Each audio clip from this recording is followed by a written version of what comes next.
Teman-teman sekalian, saya ingin berbagi pengalaman. Saya pernah dialog dengan seorang doktor di UIN.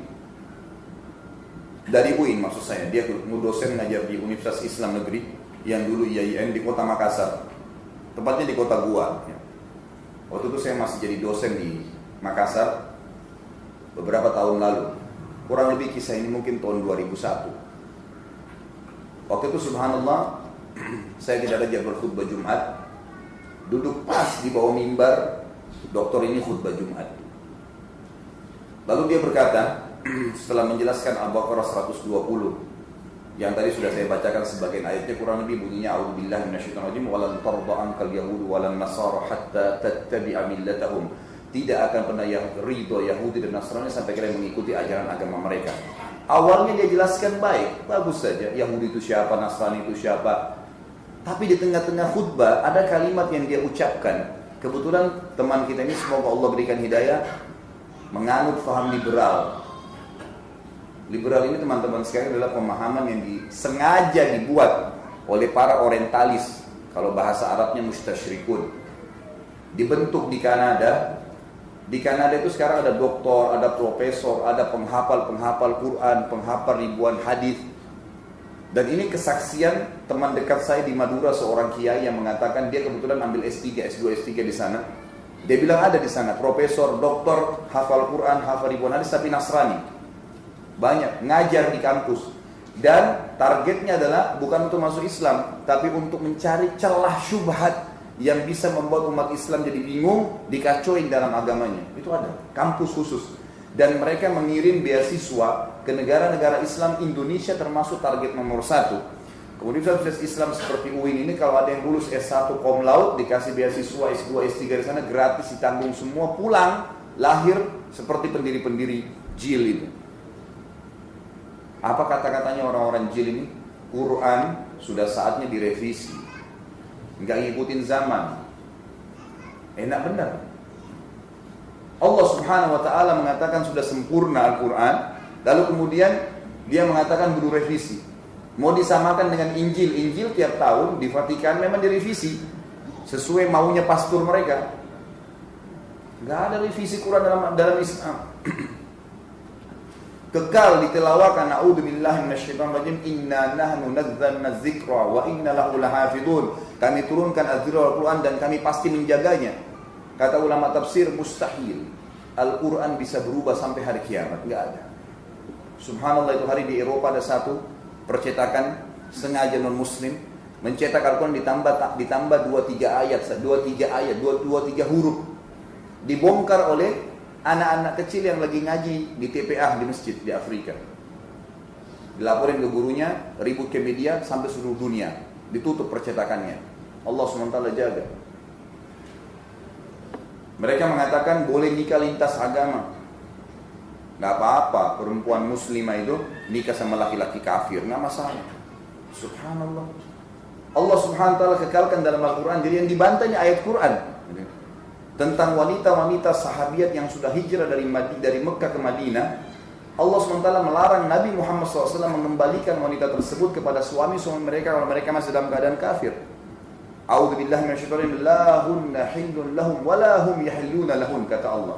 Jangan pernah kau kembalikan wanita-wanita yang telah masuk Islam, hai Muhammad, kepada suami-suami mereka karena mereka tidak halal lagi untuk wanita ini. Wanita ini pun tidak halal lagi buat mereka. Haram, enggak boleh. Zainab radhiyallahu anha, anak Nabi sallallahu alaihi wasallam,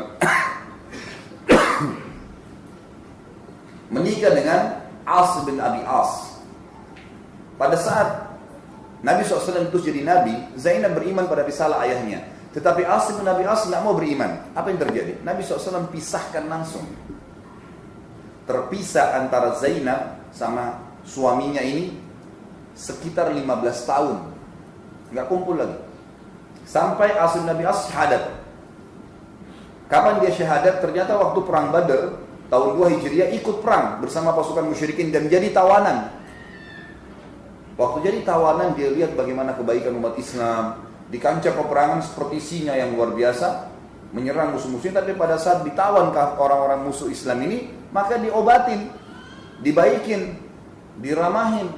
Dia tersentuh mau masuk Islam. Setelah dia syahadat, Nabi SAW kembalikan dengan Zainab. Artinya apa? Dipisahkan kalau laki-lakinya kafir kan.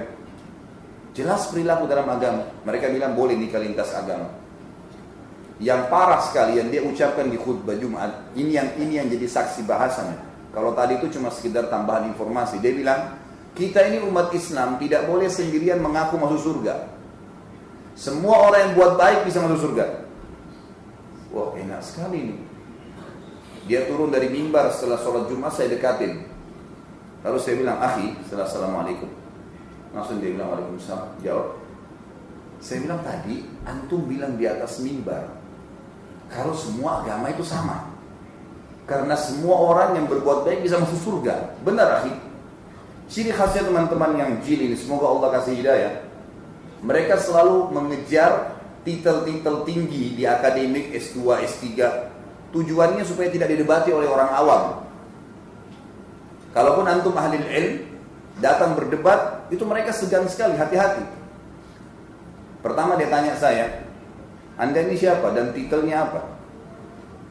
Saya bilang, saya Khalid Basalama. Kalau titel nggak usah tanya. Kebetulan itu memang saya lagi susun disertasi S3 saya. Saya nggak jauh dari Anda, nggak usah tanya itu.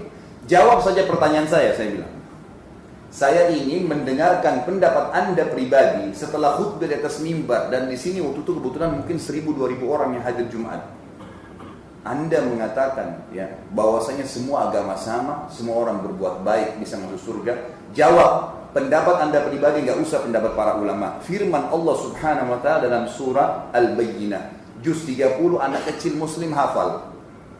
Allah berfirman, a'udzubillahi minasyaitonir rajim, innal ladzina kafaru min ahlil kitabi wal musyrikin fi nari jahannam khalidina fiha. Terjemahannya, sesungguhnya kata Allah telah kafir ahli kitab, Yahudi dan Nasrani dan orang-orang musyrik, dan mereka akan kekal dalam api neraka kalau mereka meninggal dalam keyakinan tersebut. Bagaimana pendapat Anda pribadi? Allah mengatakan mereka kafir, Anda bilang tidak, bisa masuk surga? Terdiam dia. Lalu saya bilang, baik, yang kedua, bagaimana pendapat Anda dengan sabda Nabi SAW? Hadis riwayat Muslim. Kata Nabi SAW, tidak ada seorang pun dari Yahudi, Nasrani, Majusi, penyembah api yang mendengarkan saya diutus menjadi Nabi, lalu kemudian dia tidak mengikuti risalah saya dan dia meninggal dalam keyakinan itu, kecuali pasti jadi penghuni neraka.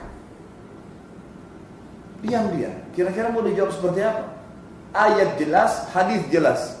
Dia tundukkan kepalanya lalu diangkat dan dia mengatakan, tapi bagaimana perasaan mereka kalau kita bilang itu? Saya ketuk lantai masjid dan saya bilang, saudaraku, ini bukan masalah perasaan, ini masalah keyakinan. Anda menyebarkan pemahaman sesat. Kalau semua agama sama, saya mau pindah ke agama Nasrani, enak, nyanyi-nyanyi seminggu sekali masuk surga. Ngapain jadi muslim, banyak perintahnya, banyak haramnya? Enak benar gitu. Allah mengatakan kafir, dia mengatakan tidak, diam, tidak bisa ngomong. Oleh marbot masjid dijemput, mungkin tidak, dia dipermalukan, dia langsung pergi. Semoga Allah kasih hidayah. Tapi itu, subhanallah, banyaknya orang yang muslim, saya tidak tahu bagaimana dia sholat orang seperti ini. Bagaimana dia baca Quran? Bagaimana dia mengaplikasikan Islam dalam hidupnya? Sementara dia bilang agama semua sama. Berarti kalau ada ajaran-ajaran agama lain lebih ringan diterima sama dia. Berarti bisa warna-warni agamanya. Saudaraku, untuk meyakini, untuk memunculkan lebih jauh masalah keyakinan tentang kebenaran Allah, Rasulullah Muhammad SAW, kebenaran Islam yang sedang kita anut, agar antum bubar dari sini, sebarin Islam itu. Yakin hanya menyembah dan bergantung kepada Allah. Jangan pernah punya idola kecuali Muhammad SAW. Makan, minum, tidur, pakaian, apa saja, ekonomi, politik, Muhammad SAW. Nggak ada yang lain. Sahabat mencontohi saja beliau, tapi Nabi SAW asasnya. Ada buku saya, insya Allah akan terbit mudah-mudahan dalam waktu dekat, judulnya Kiai Saya Muhammad, Kiai Anda Siapa? Banyak sekali ini saya luruskan, kiai-kiai di Indonesia mengalahkan Nabi Muhammad SAW. Buat macam-macam ibadah yang Nabi tidak contohin. Tanya Pak Kiai, ngapain buat ini? Kan Nabi tidak pernah contohin. Ada contohnya nggak? Nggak ada contohnya. Tapi kan baik. Loh, kok tapi baik?